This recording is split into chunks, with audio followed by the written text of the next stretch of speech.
So,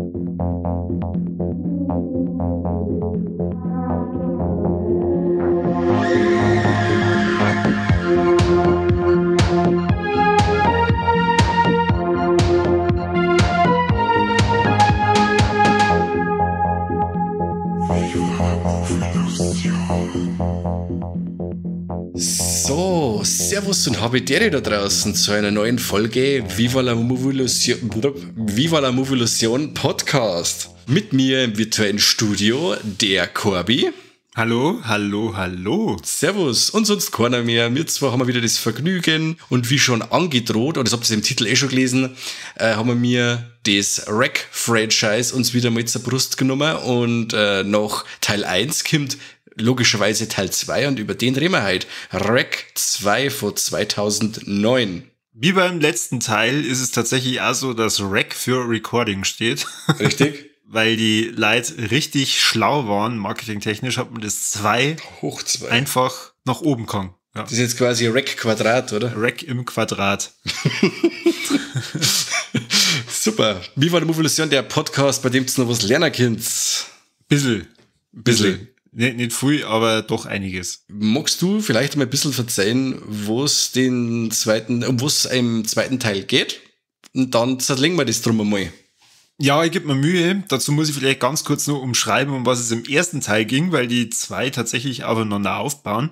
Im ersten Teil haben wir eine Reporterin begleitet, die eine Feuerwehrtruppe interviewt oder auch begleitet, und zwar in der Nacht, um zu schauen, was die da so treiben. Und da kommen die in ein Haus, wo einige zombieartige Menschen umeinander wüten. Und da eskaliert das Ganze und am Ende des Films sieht man dann, wie die Reporterin an einem Dachboden oder Dachgeschosswohnung einem, Dämonen, oder? Auf die Spur kommt. Ja. Also zumindest schaut der Mensch nicht mehr ganz gesund aus. Also ich darf mal behaupten, ja, Dämon trifft's ganz gut. Ja. Und wird dann zum Schluss von der Kamera weggezogen. So, jetzt habe ich den kompletten ersten Teil gespoilert. Habt's Pech, wir reden ja jetzt auch gerade über den zweiten. Weil der zweite spielt im gleichen Haus, nur aus 2 verschiedenen Blickwinkeln. Einmal aus dem Blickwinkel von einer Sondereinheit der Polizei, die in dieses Gebäude eindringen, nachdem das Ganze schon in Quarantäne gestellt worden ist.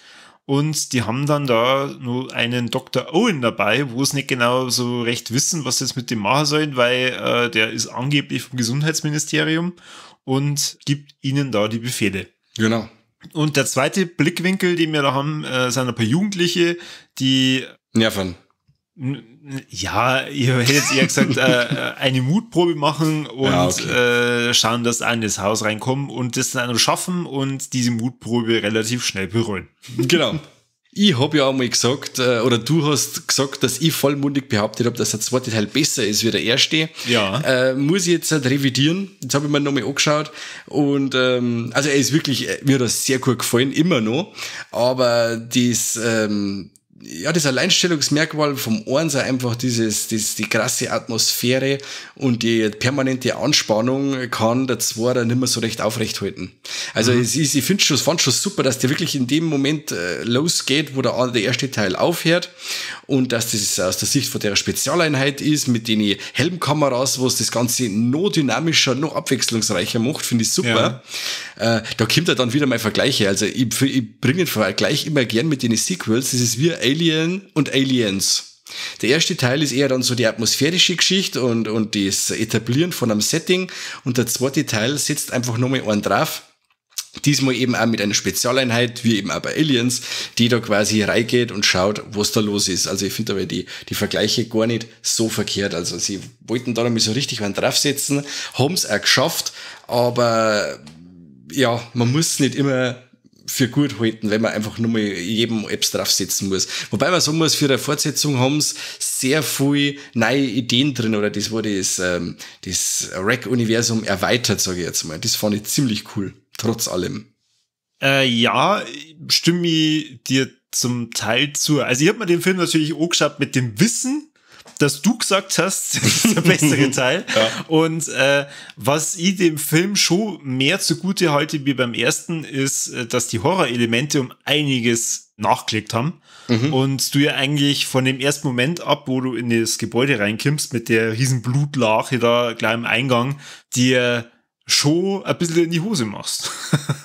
Auf jeden Fall.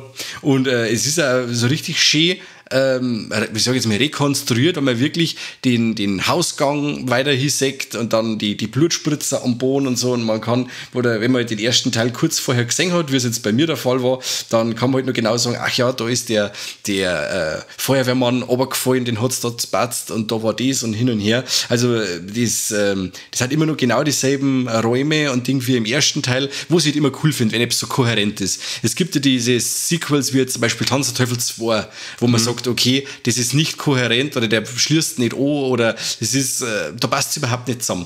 Und der zweite Teil ist eine Art, der Anfang ist ein Remake vom ersten Teil, weil es die Rechte nicht gehabt haben davon. Aber in dem Fall ist wirklich so, dass man sagt, okay, der erste ist gut, du schmeißt jetzt zwar den Player rein und es geht nahtlos weiter und du hast da wirklich, ich habe dann auf die Uhr geschaut, der erste Angriff von einem Besessenen ist nach 14 Minuten, also da geht's richtig zack, zack, zack, die verlieren da keine Zeit und geben da auch wieder Vollgas. Und wir geben ja gleich auch noch richtig Vollgas. Wir reden ja gleich noch über diverse Details in diesem Film. Aber auf Steady machen wir das weiter. Für euch, liebe Hörer außerhalb von Steady, hier die Empfehlung, geht's auf Steady, holt euch ein Abonnement und hört euch Rec 2 oder unsere MCU-Reihe oder Tipps zur Nachhaltigkeit an. Dann seid ihr auf jeder Party auf jeden Fall vollgespickt mit Informationen.